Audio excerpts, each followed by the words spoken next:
अग्रिम। Okay listen. हाँ जी बच्चे, 14 के बाद बोलो कोई डाउट? 15, 16, 17 बोलो doubt. It is found on heating a gas, its volume increases by 50%. Volume if it is 1 it increases by 50%, मतलब जितना है उससे 50% क्या हो गया, ज्यादा हो गया। तो 150 अपॉन 100 इंटू वी कितना आ गया, 3 अपॉन 2, 3/2 इंक्रीजेस बाय 50%। तो 100 प्लस 50 ओरिजिनल में ऐड करना है, या P प्लस 50% ऑफ V ऐसे। And the pressure decreases to 60% of its P अगर P है तो डिक्रीजेस टू, मतलब ये सिर्फ 60%। ठीक है, decreases by 50%. तो फिर ठीक है। by ही है वो। ठीक है बेटा, ये हो गया। ओके टेम्परेचर बोलो। If the original temperature was minus 15 degrees Celsius, -15 plus 273 comes out to be 258 kelvin. find the temperature to which it was heated. हो जाएगा? Yes. कैसे होगा? P1 So we are doing P1 upon T1 equals to P2 P2 upon T2। V से V cancel, P से P cancel, T2 ऊपर 258 इधर, तो कुल मिला के आंसर आ जाएगा T2 इक्वल्स टू 258 इंटू 3 3 जा 9 अपॉन 2 5 जा 10। तो मल्टीप्लाई करो और आंसर इसकी percentage. Volume increases by 50%। 0 0 cancel, 1 2, तो V plus half of V answer क्या आएगा? मुझे तो परसेंटेज इसलिए इजी लगता है करना क्योंकि मैं तो सिंपल लॉजिक रखता हूँ। टोटल क्या है 100%, 50 बढ़ गया तो 100 प्लस 50, 50 कम हो गया तो 100 माइनस 50। प्रॉफिट और लॉस वाला वो नहीं करते थे formula, 100 plus profit percent, 100 minus loss percent, वो वाला फॉर्मूला। ठीक है, और बताइए बच्चे 18 के बाद 17 के बाद 18, 19, 20, मतलब जो भी आगे कोई डाउट है तो सब हो गए बच्चे, सब हो गए थे। 19 तो नहीं हुआ, वो तो कर लीजिए बस, और कुछ 21st नहीं हुआ। A given amount of gas A is confined in a chamber of constant volume. When the chamber is immersed in a bath of melting ice, the pressure of the gas is 100 centimeter of Hg. सुनो, pressure हो गया 100 centimetre. What is the temperature when the pressure is 10 centimeter Hg? अच्छा चलो यही रखो, volume है आपके पास कुछ भी, चलो V कर लेते हैं। प्रेशर कितना है बच्चे 100 सेंटीमीटर। टेम्परेचर कितना बताओ, मेल्टिंग आइस लिखा हुआ है, मेल्टिंग आइस कितना टेम्परेचर 0 डिग्री, 273 Kelvin. कितना हो गया 273 kelvin.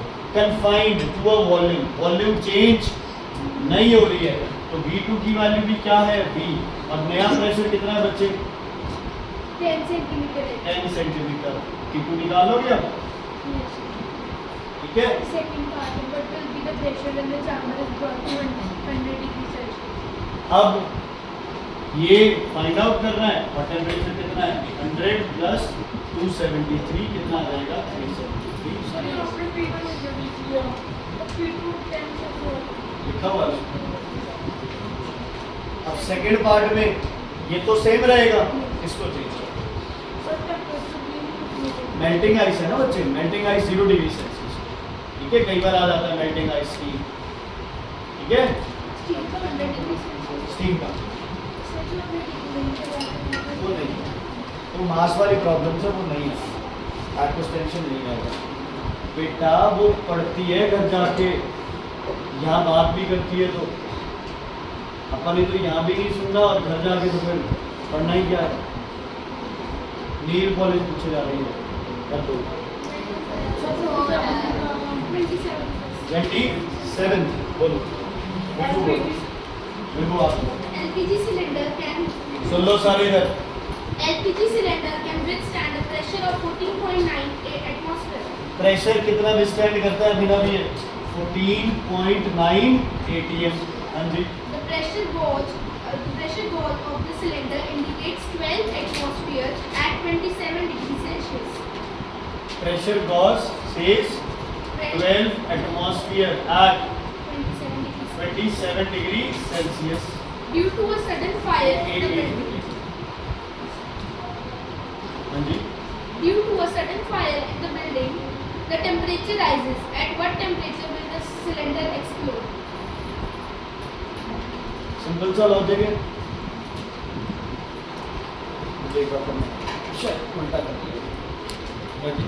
LPG cylinder can withstand a pressure of 4.9 atmosphere. The pressure gauge of cylinder indicates 12 atmosphere 27 सही है ठीक है मतलब ये आपको वैसे ही थोड़ा कंफ्यूज करने के लिए बोला गया है आपको बताना है कि 14.9 एटमॉस्फेरिक जब प्रेशर है तो मैक्सिमम टेम्परेचर कितना हो सकता है क्या मैक्सिमम टेम्परेचर कितना हो सकता है तो ये सेम वॉल्यूम दोनों केसेस में क्या रहेगी सेम क्योंकि सिलेंडर ना ही तो बड़ा है ना छोटा हुआ है एलपीजी सिलेंडर है ये ना मतलब ही नहीं है फॉर्मूला सेम लगेगा P1 T1 कौन सा फॉर्मूला हो जाए तो फिर लगाना तो पड़ेगा फॉर्मूला में B से B कैंसिल ठीक है T1 ऊपर 300 इधर 12 करके मतलब T1 की वैल्यू आ जाएगी 14.9 इंटू 300 अपॉन 12 कैंसिल करते हैं बोलो 100 यहाँ क्या आ जाएगा 4 है ना और 1 सा 12 का डेटा नहीं आता 25 कैलकुलेट करो 25 इंटू 14.9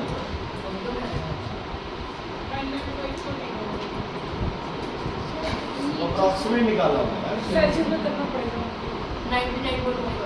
ठीक कैलविन में आएगा ठीक है 372.5 आएगा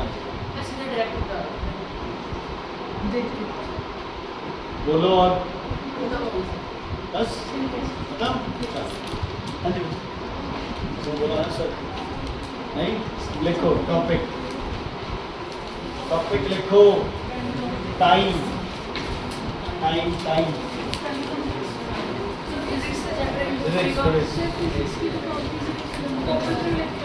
तो रफ कॉपी में लिख लो यार क्या फर्क पड़ेगा इसी में लिख लो एक चैप्टर केमिस्ट्री में लिख लो फिजिक्स का कॉपी में लेके है ना इसी में तो इसी में कॉपी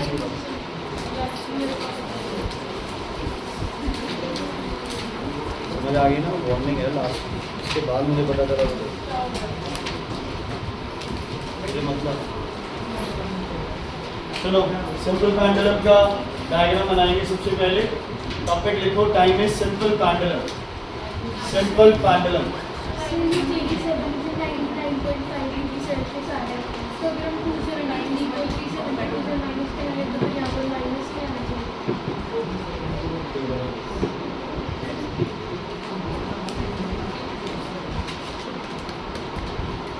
सर ये क्यों करेंगे हम 273 में से नहीं माइनस करते हैं सेल्सियस में से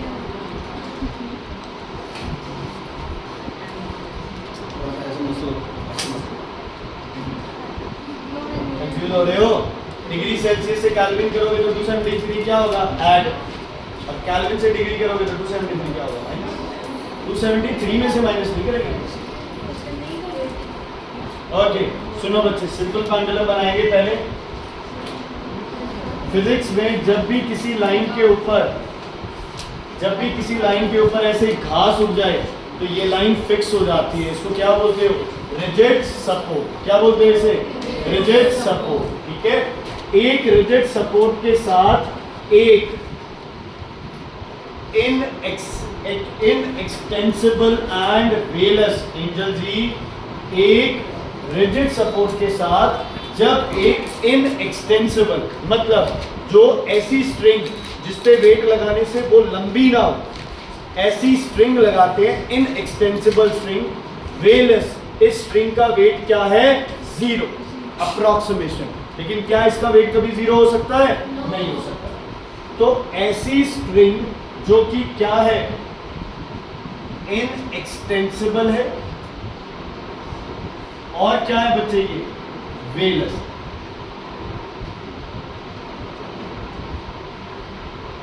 इसके साथ एक हैवी मास कनेक्टेड होता है, और इस हैवी मास का नाम है बॉब। क्या नाम है इसका? Bob, which is free to oscillate, which is free to oscillate, which is free to oscillate। ठीक है, ये कौन सा मोशन होता है? To and fro motion. What is this motion? To and fro motion. समझ आ गई? What is the simple pendulum? Simple pendulum is a heavy mass called bob suspended with a inextensible velous string from a rigid support, from a rigid support। inextensible जो खींचे ना, wait लगाने से लंबी ना हो। ठीक है बच्चे, इसको क्या बोलोगे आप? Simple pendulum. क्या बोलेंगे इसे? क्या बोलेंगे इसे? Simple pendulum. ठीक है, ये कितने टाइम में अपनी ऑसिलेशन पूरी करता है? 60 सेकेंड। ये जिस टाइम में अपनी ऑसिलेशन पूरी करता है, उस हिसाब से आप टाइम इंटरवल क्या करते हो? क्या करते हो? टाइम इंटरवल मेजर, है ना। जैसे 20 बार किया इसने पेंडुलम ने वाइब्रेट, तो हो सकता है 5 सेकंड हो गए हो, तो 1000 बार करेगा तो कितने सेकंड हो गए? 1 बार वाइब्रेट करेगा तो इतने सेकंड्स है, 4 बार करेगा तो कितने, है ना। जैसे साउंड चैप्टर में ये क्या थी? ये भी क्या थी? वाइब्रेशंस, है ना। एक बार जहाँ जा रही थी वापस वहीं आ रही थी, जहाँ जा रही थी वहाँ आ रही थी। एक्चुअल में क्या है, ये पीरियोडिक मोशन ऐसे आगे बढ़ता जा रहा है, और ऑसिलेशन बस उसी जगह रिजिड सपोर्ट से कनेक्टेड, और क्या है? To and fro motion. झूला क्या है? ऑसिलेशन है, टू एंड फ्रो मोशन। समझ आ गई बच्चे? ओके, एक बार सुन लो। सिंपल पेंडुलम, शायद मैंने गलत बता दिया है ना, सुन लो बस। Simple pendulum is a heavy point mass known as bob suspended from a rigid support by a massless and inextensible string। सिर्फ इसके साथ massless लिखो। वेलस का पता है क्या प्रॉब्लम आया अपनी वेलस में? वो ग्रेविटी वाला कंसेप्ट है, बाकी कोई चक्कर नहीं है। वेलस लिखना है, वेलस लिखो, कोई दिक्कत नहीं है। 1%। ठीक, इज इट क्लियर? हाँ जी, इज इट क्लियर? क्लॉक के अंदर तुम्हारे पेंडुलम लगा होता है, but it is not a simple pendulum. ठीक है, वो सिर्फ दिखावा है। उस पेंडुलम के हिसाब से क्लॉक नहीं चल रही है। कई बार वो पेंडुलम के सेल खत्म हो जाते हैं तो क्लॉक फिर भी चलती रहती है, लेकिन पुरानी क्लॉक्स जो होती थी वो किस वजह से चलती थी? पेंडुलम। वो सिर्फ दिखावा है अपना नजी, वो सिर्फ दिखावा। ठीक है, वॉल क्लॉक का पेंडुलम। ठीक है, चलो next. Some terms oscillation, one complete to and fro motion is called oscillation। one complete to and fro motion is called one complete to and fro motion is called oscillation। ध्यान से सुनना। एक तो बच्चे क्या करते हैं, इसको यहाँ बना देते हैं, ये हरकत नहीं करनी है, क्योंकि जब ये इधर जाएगा तो ऑब्वियसली इसकी हाइट क्या करेगी? राइज करेगी। हाइट क्या करेगी इसकी? राइज करेगी। समझ आ गई बच्चे? Is it clear? Is it clear? Okay, मान लो ये A है, ये B है और ये C है। What is this position called? Mean position। What are these positions called? Extreme position। ठीक है जी? Okay। When you go from mean to extreme, अगर इन कल संडे था फिर भी होमवर्क नहीं किया बच्चे,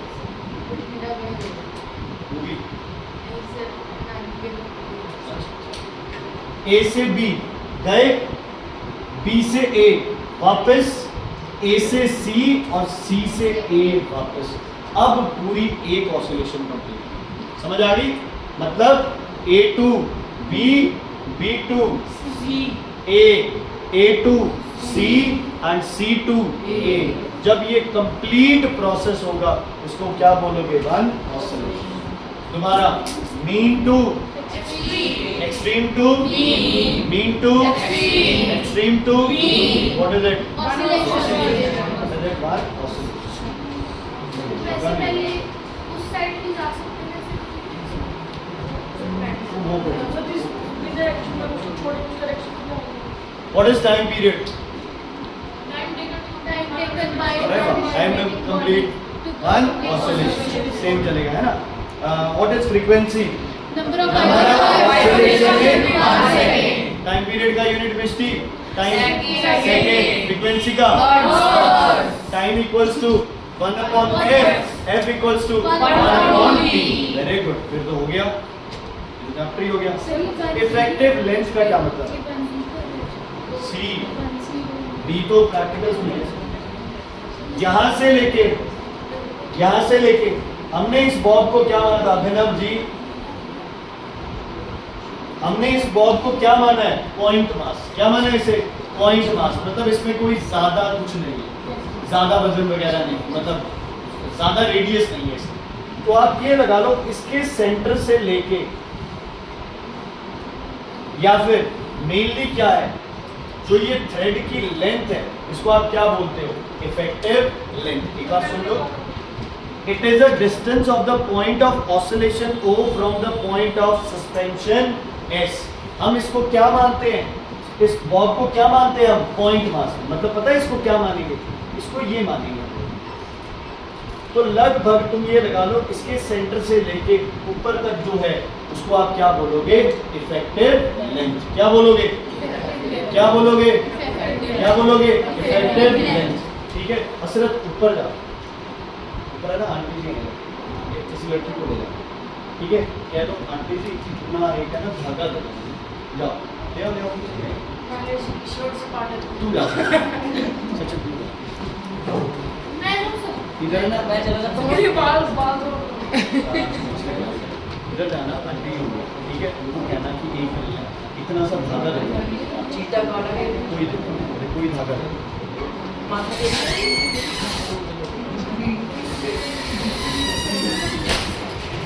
ठीक है बच्चे पॉज करने से ठीक है देखो बच्चे मान लो ये क्या है हमारे पास बॉब है ना ये हमारे पास क्या है बॉब है ठीक है इसमें क्या होगी ऑसिलेशंस होगी मैंने क्या किया ऐसे करके छोड़ दिया ये ऑसिलेशन है ना इसकी क्या है ये ऑसिलेशन अब पता है क्या है यार ये हैवी मास है ये क्या है हैवी मास है इसलिए इसकी ऑसिलेशंस क्या हो रही है बच्चे कम हो रही है क्या हो रही है इसकी ऑसिलेशंस कम हो रही है चलो उससे हमें कोई लेना देना नहीं अब ध्यान से देखना मैंने इसकी लेंथ क्या कर दी कम है ना और मैं यहीं से ही इसको ऑसिलेट करा रहा हूँ यहाँ से लेंथ क्या कर दी कम लेंथ क्या कर दी कम अब तुम अपने आप समझना कि ये तेज चल रहा है स्लो चल रहा है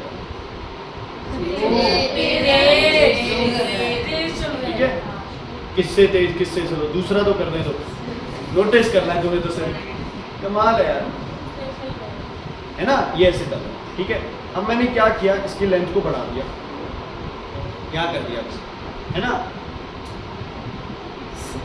पहले वाला तेज चल रहा था। पहले वाला क्या था तेज। पहले वाला क्या था चलो ये ऐसे ये पहले वाला लेंथ बढ़ा दी ये दूसरे वाला स्लो चलेगा तो टाइम क्या लेगा स्लो चलेगा तो टाइम क्या लेगा ज्यादा और अगर तेज चलेगा तो टाइम क्या लेगा कम क्यों क्योंकि स्पीड क्या है ज्यादा हो गई अच्छा तो मुझे बताओ लेंथ और टाइम का डायरेक्ट रिलेशन है या इनवर्स डायरेक्ट लेंथ ज्यादा तो स्लो चल रहा है मतलब टाइम क्या लेगा ज्यादा लेगा ज्यादा होगी लेंथ ज्यादा है स्पीड क्या हो गई स्लो तो टाइम पीरियड क्या हो जाएगा ज्यादा यह सिंपल सी बात है जगह ज्यादा कवर करनी है यार इसको है ना इसे जब क्या करना है यही ऐसे सकते रहे अब एक क्या करना है ऐसे समझ आ गई तो लेंथ और स्पीड क्या है लेंथ और स्पीड इनवर्स लेंथ और स्पीड क्या है डायरेक्टली प्रोपोर्शनल लेंथ और टाइम क्या होंगे इनवर्सली प्रोपोर्शनल लेंथ और स्पीड इनवर्सली होंगे लेंथ और टाइम लेंथ कम स्पीड ज्यादा लेंथ ज्यादा स्पीड कम तो टाइम एंड लेंथ का रिलेशन क्या बनेगा डायरेक्टली प्रोपोर्शनल का तो टाइम और लेंथ का ग्राफ बनाना पड़े तो भी क्या बनाओगे स्ट्रेट लाइन लिखो T proportional to एडिट करेंगे factors affecting time period. Factors affecting time period. Factors affecting time period. T proportional to under root L. Direct मतलब ये नहीं होता कि जितना L बढ़ रहा है उतना T नहीं बढ़ती है, ठीक है, अंडर रूट होता है. तो T proportional to under root L, square root under root L, ठीक है. ये पहला फैक्टर है. L क्या है? Length of pendulum. L is length of pendulum. L is length of pendulum.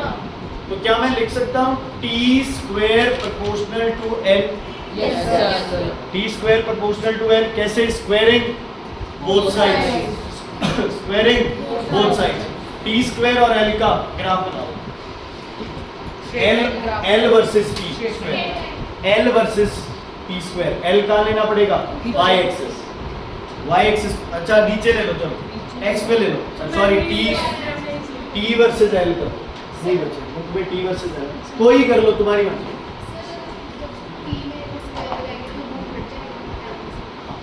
ऐसे हो जाएगा ना, जैसे मर्जी बनाओ, तुम्हारी मर्जी. क्या होगा बोलो? ठीक है, स्क्वायरिंग होगी. ग्राफ बनाओ भाई T और L का. क्या बनेगा? T स्क्वायर और L का या T अंडर रूट का स्क्वायर. कौन कह रहा है कर्व? तो जी दोनों की स्ट्रेट लाइन बनेगी, but the problem is you are not willing to draw anything. पानी पीने में बिजी हो, सबको प्यास लगी हुई है, कोई नहीं पी रहा. समझ आ गई बच्चे? ओके, अब देखते हैं तुम्हारा common sense. If length becomes 4 times, time will be 16 times. 4 times, twice, 16 times. Very good, very good. Soon low. T proportional to under root of L. L कितने टाइम्स बढ़ गई? 4 टाइम्स. 4 का अंडर रूट कर लो. T square L कितने times हो गया? 4 time. T निकालना है under root of.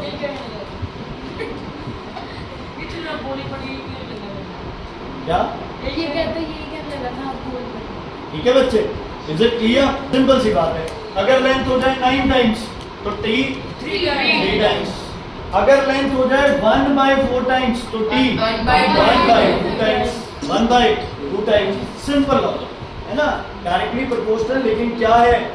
Under root. Directly proportional है लेकिन क्या है बच्चे? Under root. चलो फैक्टर नंबर 2 लिखो. फैक्टर नंबर 2 लिखो. फैक्टर नंबर 2 लिखो. Acceleration due to gravity. क्योंकि ग्रेविटी के हिसाब से यार सुन लो ना मेरी बात. सुन लो प्लीज.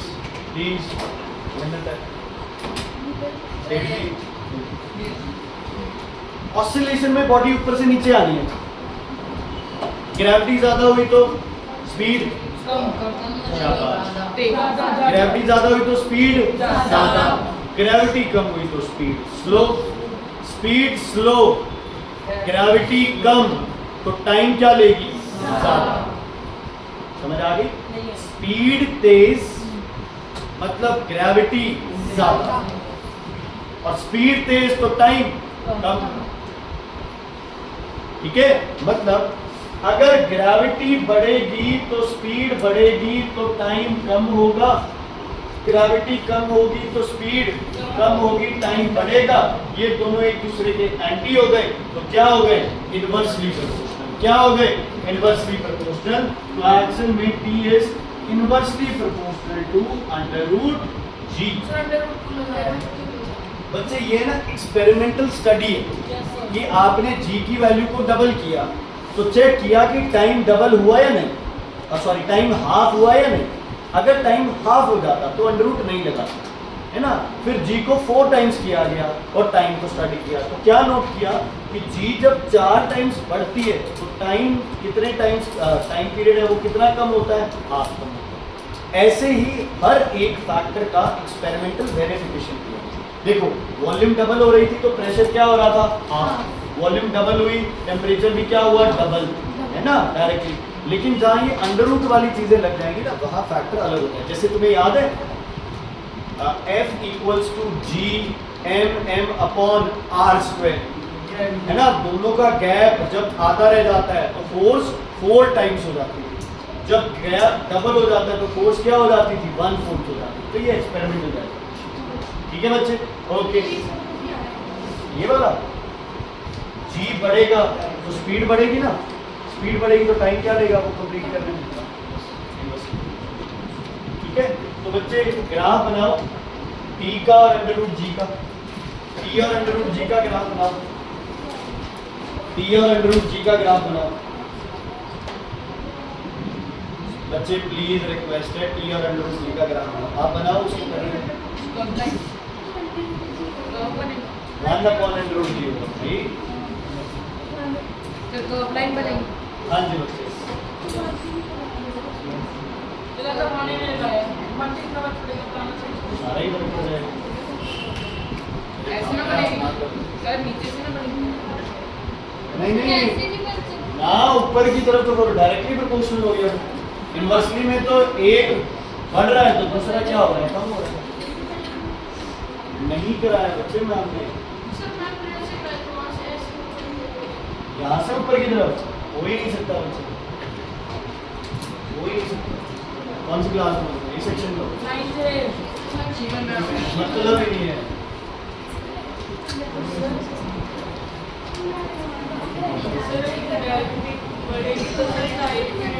ग्रेविटी बढ़ेगी तो टाइम कम हो रहा है ना, ग्रेविटी बढ़ेगी तो तेज से चलेगा। ओके लिखो, factors not affecting time period, factors not affecting time period, धागा वापस करो। Factors not affecting time period, factors not affecting time period, factors not affecting time period. Number 1 mass of bob, number 1 mass of bob, mass of bob, जल्दी करो थोड़ा। Number 2 material of Bob, Bob चाहे plastic का है, चाहे rubber का है, चाहे किसी मर्जी का हो।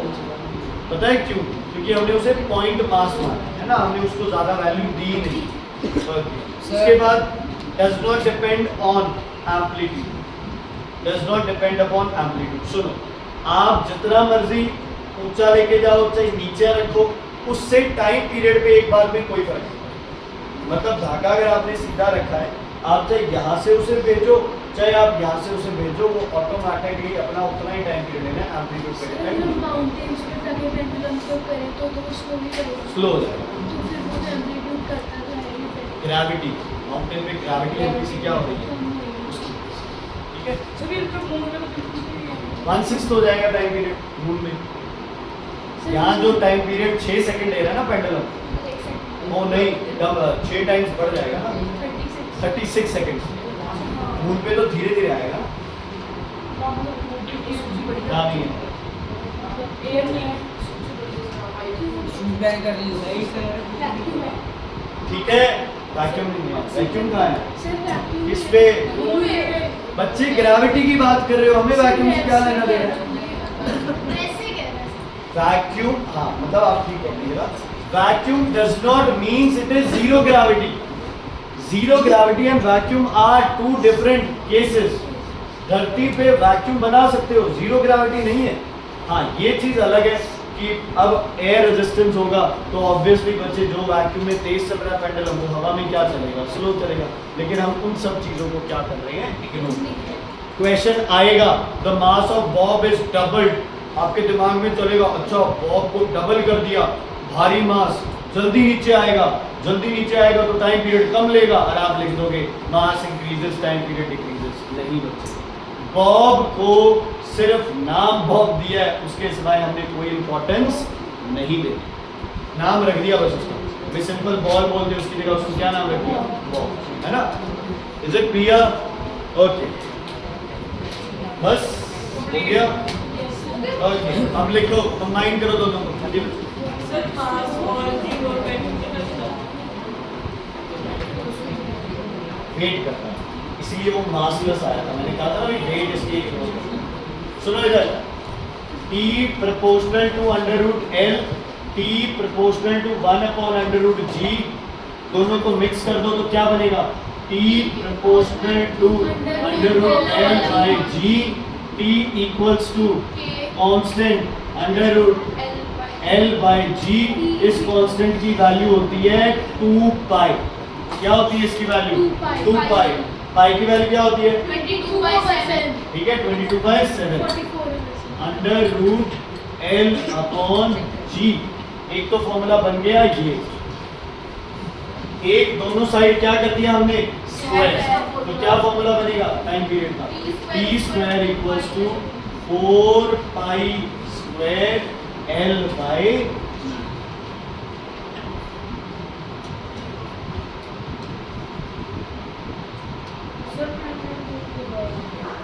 जी का।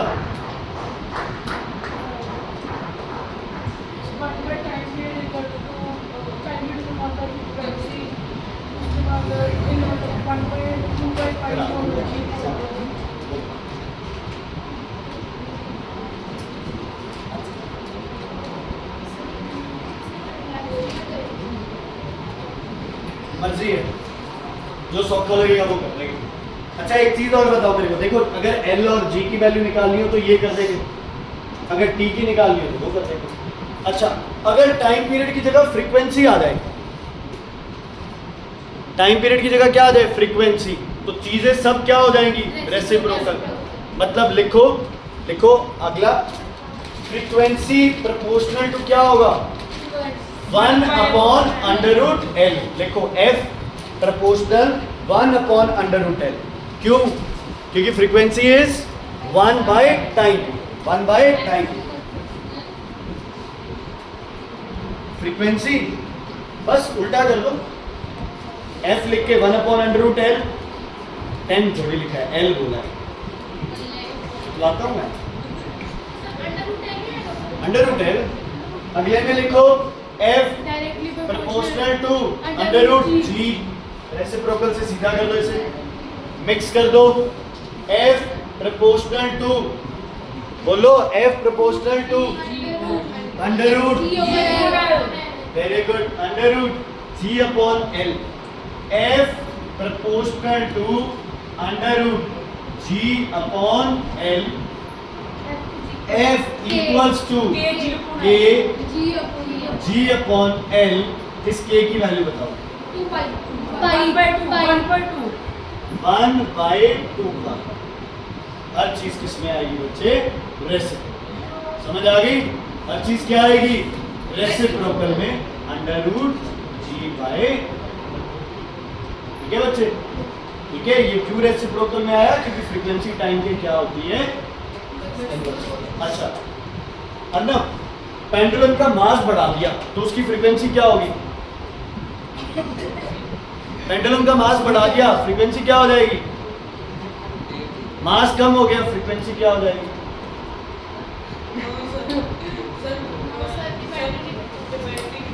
कोई फर्क नहीं पड़ेगा।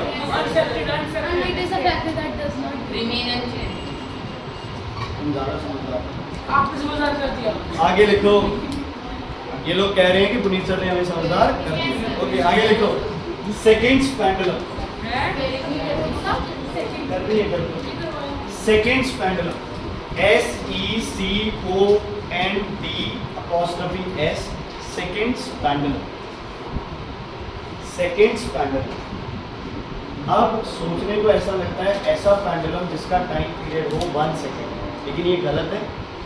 लिखो, a pendulum with a time period of 2 seconds, a pendulum with a time period of 2 seconds, pendulum with a time period of 2 seconds and effective length A pendulum with a time period of 2 seconds and effective length approximately 1 meter. And effective length approximately 1 meter.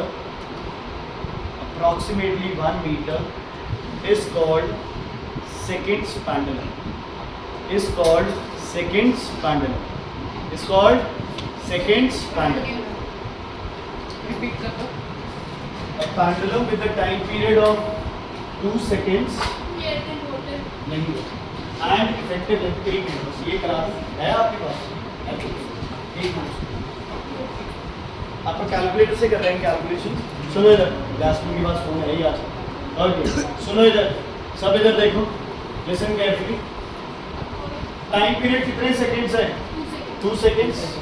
Time period equals to 2 pi under root L upon G की value क्या होती है 9.8. यही formula है. T equals to 2 pi under root L by G squaring. हाँ जी L की value find out कर रहे हैं सेकंड्स. अब इसका क्या करते हैं हम स्क्वायर. इसका भी square 4 equals to 4 pi square under root L by 9.8. Sorry under root भी कैंसिल. 4 से 4 कैंसिल. यहाँ क्या लिखूं 0 या 1. 1 equals to pi square into L upon 9.8. L will be equal to 1 into 9.8 upon pi square. Pi square मतलब 22 into 22 और इधर क्या आएगा बताओ 7 इंटू 7. देखो फोन है आपके पास.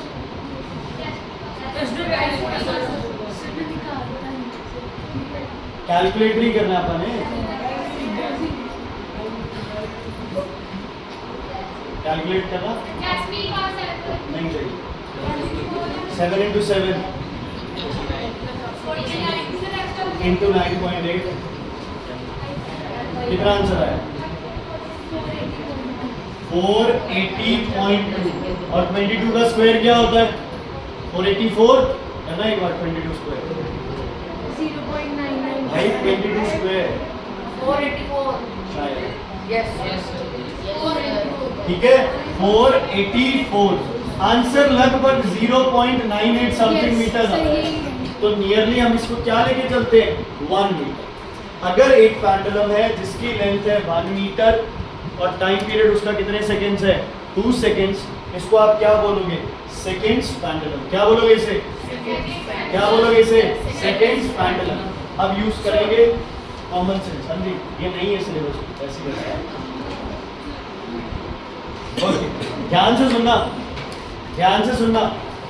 1 मीटर लेंथ का पेंडुलम है जिसकी टाइम पीरियड है 2 seconds. Is it clear is it clear.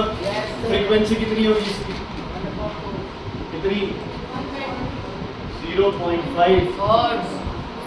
किसी को प्रॉब्लम है तो क्लियर. ओके दोबारा ध्यान देना दोबारा.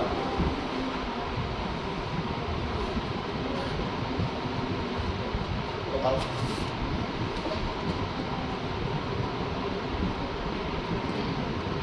To answer. अगले 32 कह रहे हैं नसरत जी 4 सेकंड्स कह रहे हैं.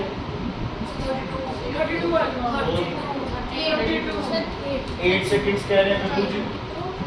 सर 8 कह रहे हैं. 8 ठीक है ठीक है. ये आंसर 8 कहिए में दिया बट आज मनविंदर के लिखा लिया. मजा आ 8 सेकंड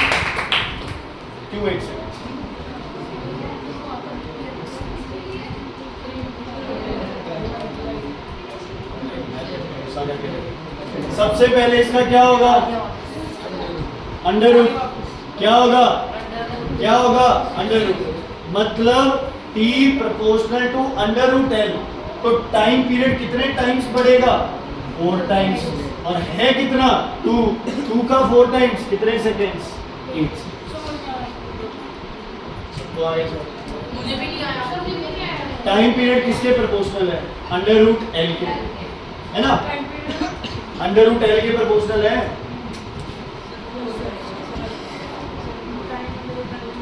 ठीक है, L कितने टाइम्स बढ़ गया?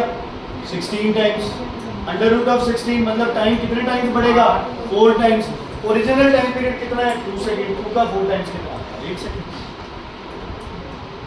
समझ आ गई? फिर आपने 1 मीटर और 2 सेकंड ये कैसे सोचना है? सेकंड्स बाद लगा भी तो बताया यार। और बताओ क्या हो? लेंथ कितनी हुई बताओ? 20 सेकंड। लेंथ सेकंड्स में 25 25 पक्का? चेक कर लेते हैं, मुझे नहीं पता। चेक करें? ओके। कितने टाइम्स हो गई? 5 टाइम्स। अब लेंथ निकालनी है तो टी स्क्वायर प्रोपोर्शनल टू क्या हो जाएगा? L। मतलब टाइम जितना बड़ा है उसका क्या करना पड़ेगा? स्क्वायर, ताकि किसकी वैल्यू आ जाए? L की। तो कितने टाइम्स हो गए? ये 5 है तो 5 का स्क्वायर कितने मीटर लेंथ हो गई? 25 मीटर। दोबारा चेक कर लेते हैं। 25 मीटर मतलब कितने टाइम्स बढ़ गया? 25। अंडर रूट कितने टाइम्स बढ़ा? 5 टाइम्स। 5 टाइम्स ऑफ 2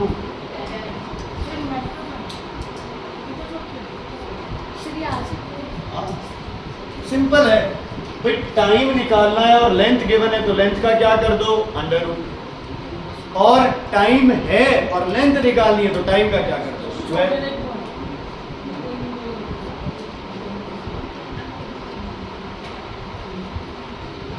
क्या करें? अच्छा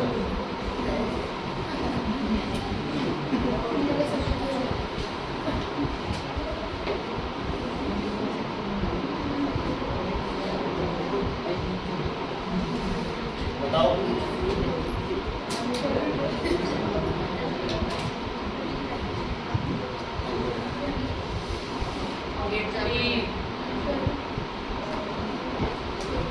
एटी। ओके, और कोई आंसर? 80 आंसर आया एक तो। Sir 80 10 second 80 80 second 88 80 second 82 80 83। हाँ जी 80 आया। मुझसे तो ये एक्सपेक्टेशन नहीं है। ऐसे नहीं है, ऐसे नहीं है। कहता समझ नहीं आएगा। नहीं, आंसर बताओ, ग्रीन आंसर बताओ। 80, बाकी तो सब 80 है। बताओ 80 नहीं आएगा लेकिन 80 कुछ नहीं आएगा। 80 आएगा? चेक कर लेते हैं कितने गुना बढ़ गया? 4 अंडर रूट ऑफ 4 2 2 into 20 40 80 का आएगा। आधा 80 क्यों बोला तुमने? अच्छा 80 डिवाइड बाय 2 का था क्या? यस तोतले बोलते हैं। ठीक है, इज इट क्लियर? समझ आया बच्चे? थोड़ा सा क्या ध्यान रखना है तुम्हें, देख अजीज क्यों है यार? 5 से 20 कितने टाइम्स बढ़ गया? 4 टाइम्स। कितने टाइम्स बढ़ गया? 4 टाइम्स। तो 4 का क्या हो गया? Under root. तो सर हम 5 और 20 को क्यों नहीं करेंगे? उसके सामने नंबर नहीं है। अच्छा। ऐसे नहीं कर सकते ना। देखो सुनो सुनो, ये भी है ना एक फैक्ट है। सुनो, पता है क्या होता है? कई बच्चे ऐसे करते हैं 5 मीटर 20 सेकेंड्स, 1 मीटर 20/5, तो 20 मीटर्स कितना? 20/5 ये कब कर सकते थे तुम? अगर लिखा होता T proportional to L, अब कर सकते। यूनिटरी मेथड कब कर सकते हैं? जब लोग डायरेक्ट करें। अब क्या है? अंडर रूट, मतलब जितना लेंथ बढ़ेगी कितने टाइम बढ़ रही है उसका अंडर रूट और टाइम पीरियड जो देना है उससे कम। समझ आ गई कुछ? क्लियर है? ओके, तो यहाँ पे सारा सिलेबस अब 1 महीने पहले सिलेबस कंप्लीट हो गया। आज 21 है, पेपर है 21 सितंबर को। 17 से। उनको संडे है 18 को हिंदी है हिंदी चलो व्हाटएवर इज द केस, अपने को जो नहीं आ गई क्या कब से है इसका? 18 से स्टार्ट है, पहला भी 20 को है। और एक छुट्टियां हैं ये स्टॉप करो, स्टॉप।